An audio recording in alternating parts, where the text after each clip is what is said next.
नमस्कार दोस्तों, body building rock में स्वागत है आपका।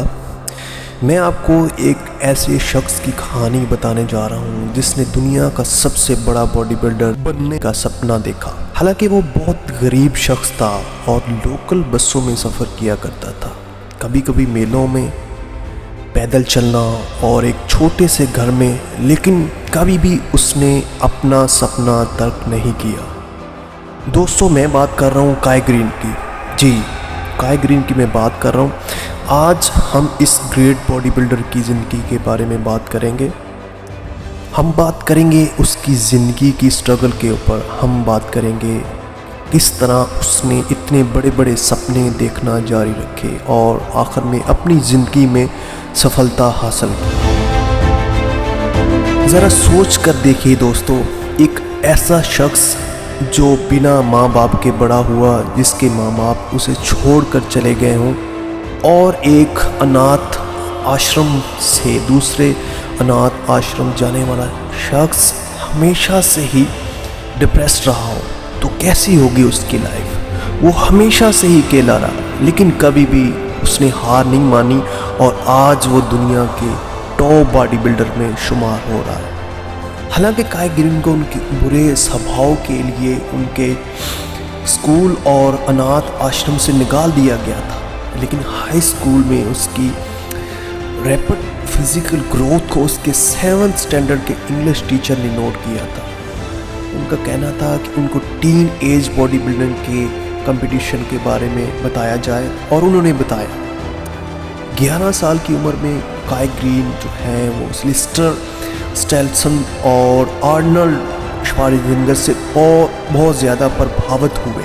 काई ग्रीन 8 टाइम ली हैनी के बहुत बड़े फ़ैन थे।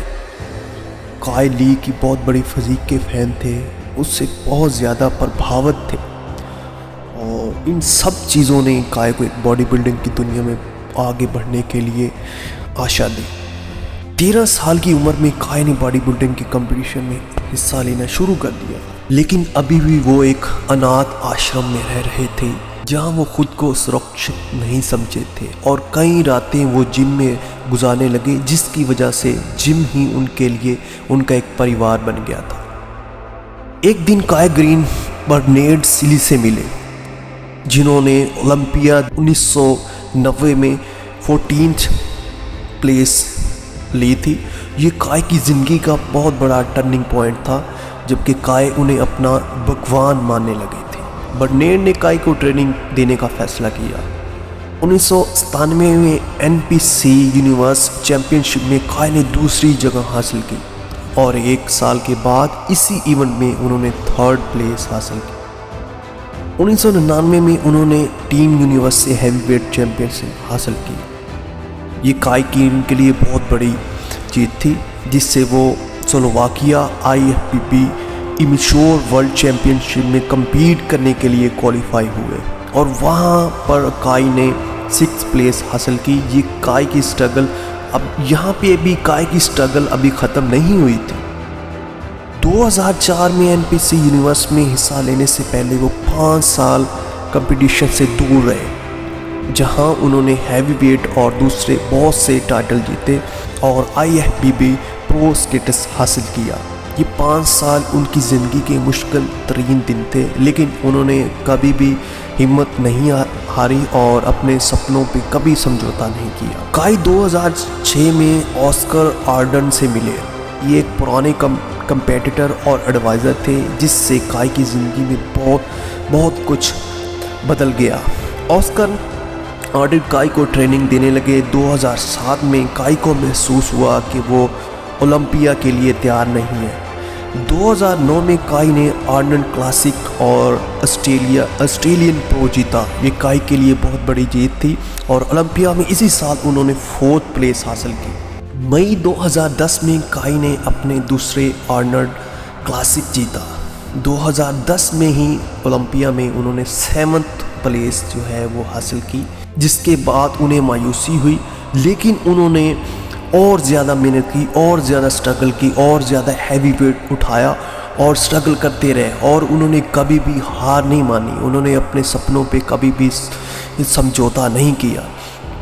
और 2010 के कुछ दिनों बाद काई ने अपने ऑस्कर कोच को छोड़ दिया। उन्होंने फैसला किया कि किसी और कोच को चूज़ करना चाहिए और उन्होंने जॉर्ज फरा के साथ काम करने लगे। जॉर्ज की मदद से 2011 में काई ने न्यूयॉर्क प्रो जीता और इसी साल ओलंपिया में 3rd प्लेस हासिल की। ये बहुत बड़ी अचीवमेंट थी उनके लिए। काई ने 2012 से 2014 तक ओलंपिया में 2रा नंबर हासिल किया। 2014 का ओलंपिया उनके लिए ही बहुत ही ज़्यादा कंट्रोवर्शियल था, जिसमें ये कहा जा रहा था कि ये जो पोजीशन है ये फिल हीथ की नहीं, ये काई की है, काई को यहाँ पे जीतना चाहिए। काई के फ़ैन बहुत ही निराश थे, जजेस थे, लेकिन जजेस ने एक्सप्लेन कर दिया कि जो मसल मैच्योरिटी है वो फिल हीथ की है, उनके मसल बहुत ज़्यादा मैच्योर हैं काई से, इसलिए उन्होंने जो है वो फिल को पिन करवाया। काई एक क्रिएटिव इंसान है और वो पेंटिंग से बहुत ज़्यादा लगाव है इनका, बल्कि वो एक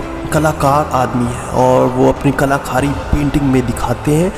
वो कहते हैं कि ब्रशेस जो हैं वो आपका वेट है और जो कलर्स हैं उसमें वो आपके न्यूट्रिशन है और जो पिक्चर है वो आपकी बॉडी है।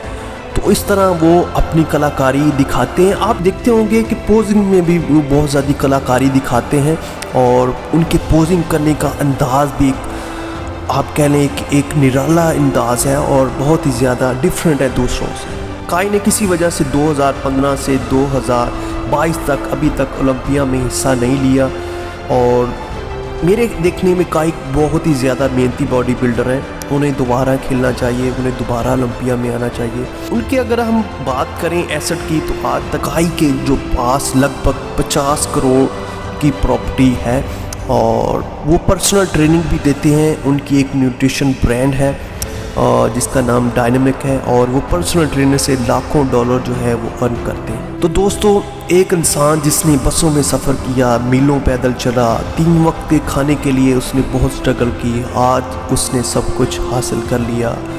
जानते हैं क्यों? क्योंकि उन्होंने बहुत मेहनत की, उन्होंने अपने आप को कभी भी ढीला नहीं छोड़ा, उन्होंने नाकामी से कभी नहीं जी चुराया, उन्होंने नाकामी को अपना एक कामयाब स्टेप बनाया, उन्होंने अपने सपनों पे कभी समझौता नहीं किया और आज वो दुनिया के माने तरीन बॉडी बिल्डर हैं और लोग बहुत ही ज़्यादा उनको जानते हैं। वो अपनी ड्रामेटिक आप कह लें डांसिंग की वजह से और अपने एक अनोखे अंदाज की वजह से पहचाने जाते हैं। काई की पोजिंग भी बहुत ही ज़्यादा अनोखी है। वो कई दफ़ा पोजिंग कर चुके हैं और अक्सर ही वो पोजिंग करते सड़कों पे इधर उधर नज़र आते हैं।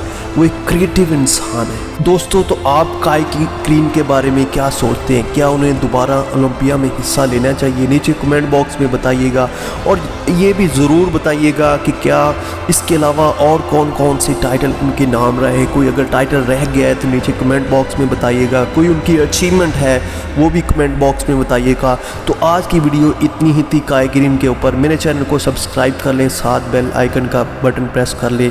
तो इसी तरह मैं आप नई वीडियो, इवेंट्स के ऊपर वीडियो और ओलंपिया की बायोग्राफी के ऊपर वीडियो लेकर आता रहूँगा। तो आज की वीडियो इतनी सी। Thanks for watching my video.